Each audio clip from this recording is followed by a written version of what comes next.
তহঁতৰিও কিবা ডিভিনিয়াছ ছোৱালী টাইপ হৈ যাব ধৰিছে ঐ ক'ত ভৰাইছ তই চাও दाइनथि आसाम रायजो सावथुन बान्था 2023आव जनाखि परुवा मुंनि सावथुनाव गड़ेश्वर हालामनि थागिबि बेन्जामिन दैमारिया साबसिन फावखुंगुर बान्थाखौ मोननो हादों। बाक्सा जिल्लानि सिङाव थानाय गड़ेश्वर हालामनि 2 नं गड़ेश्वरनि थागिबि बिफा पबित्र बर' आरो बिमा दिपाली सरनिया बर'नि फिसाज्ला बेन्जामिन दैमारिया जनाखि परुवा असमिया सावथुनाव गाहाय फावखुंगुर महरै सावथुनाव बाहागो लानानै मोजां रोखोमै फाव खालामनायनि थाखाय हादोरारि माहारियारि आरो रायजोआरि थाखोआव साबसिन फावखुंगुर बान्थाखौ मोननो हादों बेन्जामिन दैमारिया।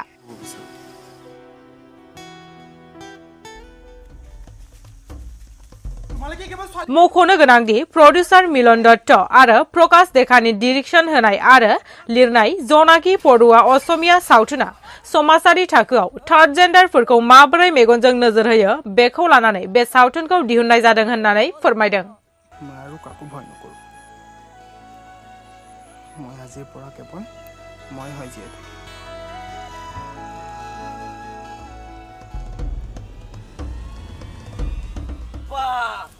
কি প্ৰেম হে পুৱাই পুৱাই ঐ লেডিজ ৰ ক'ত যাও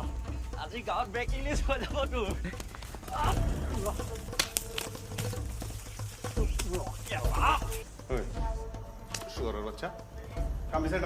ৰমি পিংকি আৰু মুন্নি আজি সকলোৰে মাজত জাহ্নৱীক আমাৰ গ্ৰুপত চেলা বনোৱা হৈছে সকলোৱে আচুল ধৰি হাত তালি বজাওক। হয় নমস্কাৰ মই বেঞ্জামিন দৈমাৰী মই গুৰেশ্বৰৰ বাসিন্দা আৰু মোৰ বয়স হ'ল 22 মই ইয়াতে পঢ়া শুনা কৰিছোঁ মোৰ হাই ছেকেণ্ডেৰী ইয়াতে কৰিছোঁ আৰু মই ডিগ্ৰী ইয়াতে কৰি আছিলোঁ যিহেতু মোৰ ডিগ্ৰী ড্ৰপ আউট হৈছে এতিয়া মই ডিষ্টেঞ্চত কৰি আছোঁ। যেটো তুমি আজি নেশ্যনেল লেভেল আৰু ষ্টেট লেভেলত যেটো নেকি পুৰস্কাৰ পাইছে আজি ফিল্ম এৱাৰ্ড পাইছে এই বিষয়ে কি ক'ব? মই বিশেষ একো ক'বলৈ এতিয়াতো নোৱাৰিম বিকজ অবভিয়াছলি ইমান এৱাৰ্ড পোৱাৰ পাছত ষ্টিল এতিয়াও বিলিভ নহয় ডেট মই ইমান এৱাৰ্ড পাবলৈ সক্ষম হৈছোঁ আৰু তাৰপাছতো ইটছ এ বেষ্ট ফিলিং ক'ব পাৰোঁ and it's a feeling that I can't describe মই কথাৰে ডিছক্ৰাইব কৰিব নোৱাৰোঁ জাষ্ট মই মোৰ মনত জানো কি চলি আছে আৰু বহুত ভাল লাগিছে এনেকৈ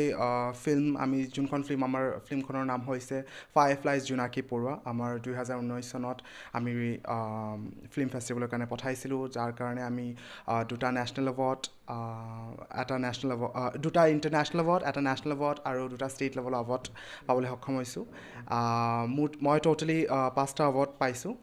বেষ্ট এক্টৰ হিচাপে আৰু that's all it's a amazing feeling.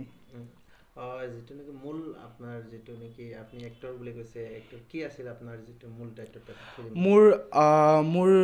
Lead character মোৰ নাম আছিলে জানু বাট মই পিছত জাহ্নৱী হৈ যাওঁ চ' মোৰ চৰিত্ৰটো আছিলে ট্ৰান্সজেণ্ডাৰ চৰিত্ৰ এজনী ট্ৰান্সজেণ্ডাৰে কেনেকৈ নিজৰ লাইফটো কেনেকৈ কিমান ষ্ট্ৰাগল কৰিব লগা হয় কেনেকৈ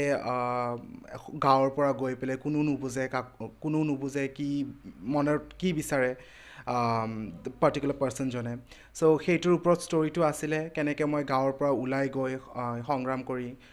বাহিৰলৈ যাওঁ ট্ৰানজিশ্যন কৰোঁ নিজৰ ছেল্ফক মই বেলেগ ধৰণৰ মানুহ লগ পাওঁ ভাল মানুহ বেয়া মানুহ আৰু গাঁৱৰ মানুহবোৰে কেনেকৈ মোক ট্ৰিট কৰে তাৰে ওপৰত আছিলে।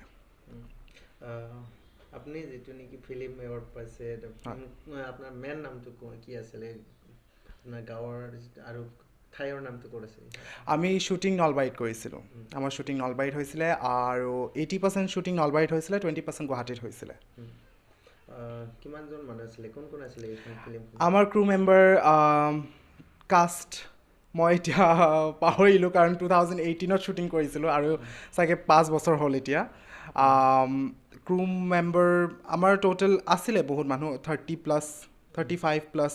আছিলে গোটেই কাষ্ট এণ্ড ক্ৰিউ ধৰি পেলাই আৰু মই স্পেচিয়েলি প্ৰকাশদাক থেংক ইউ ক'ব বিচাৰিম বিকজ প্ৰকাশদাই যদি মোক দেখা নাপালে হয় কি মোৰ টেলেণ্ট কি হয় বা মই কি কৰিব পাৰোঁ বিকজ মই অলৰেডি 2014ৰ পৰা মই থিয়েটাৰ কৰি আহিছিলোঁ আৰু থিয়েটাৰ কৰি অহাৰ পিছত মোৰ টেলেণ্টটো মই নিজে গম পোৱা নাছিলোঁ প্ৰকাশদাই গম পাইছিলে কি মই কিবা এটা কৰিব পাৰিম বুলি। মই MSR গ্ৰুপত কৰিছিলোঁ থিয়েটাৰ মই ষ্টেজ ড্ৰামা কৰিছিলোঁ ষ্ট্ৰীট প্লে কৰিছিলোঁ এণ্ড আমি বহুতো ষ্টেট লেভেলৰ কম্পিটিশ্যনবোৰত গৈছিলোঁ আৰু ৰিচেণ্টলি আমি উৰিষ্যাত গৈ আহিছোঁ ফৰ আমাৰ আম চ' চৰি পাহৰিলোঁ মই কৰিছে তেতিয়া হা আমাৰ প্ৰডিউচাৰ আছিলে মিলেন দত্ত দা আৰু ডিৰেক্টৰ আছিলে প্ৰকাশ দা ৰাইটিঙো কৰিছে প্ৰকাশ দাই প্ৰডাকশ্যনো চাইছে প্ৰকাশ দা এভৰিথিং কৰিছে চ' প্ৰকাশ দাৰ কাৰণে বহুত ডাঙৰ এটা থেংক ইউ হ'ব লাগে গোটেই অসমবাসীৰ পৰা বিকজ প্ৰকাশ দাই বহুত ধুনীয়া এখন ফিল্ম বনাইছে যোনটোৰ কাৰণে গোটেই অসমত মানে বাহিৰতো আমাক চিনি পায় লাইক ফায়াৰফ্লাইজ বুলি ক'লে আৰু মই যেতিয়া কওঁ মই এক্টৰ হয় ফায়াৰফ্লাইজৰ চ' চবেই কয় অঁ অফক'ৰ্ছ আমি ফিল্মখন চাইছোঁ বহুত ভাল লাগিছে ফিল্মখন চাই এণ্ড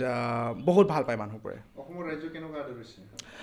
অসমৰ ৰাইজে আদৰিছে বহুত ভাল যোনে বুজি পাইছে তেখেতসকলে পাইছে যোনে বুজি নাই পোৱা তেখেতসকলে চাগে ফিল্মখনৰ নামো নাই শুনা চ' মই বিচাৰিম তেখেতসকলে এটলিষ্ট ফিল্মখন চাওক তাৰপিছত কওক কেনেকুৱা পাইছে যাতে আমিও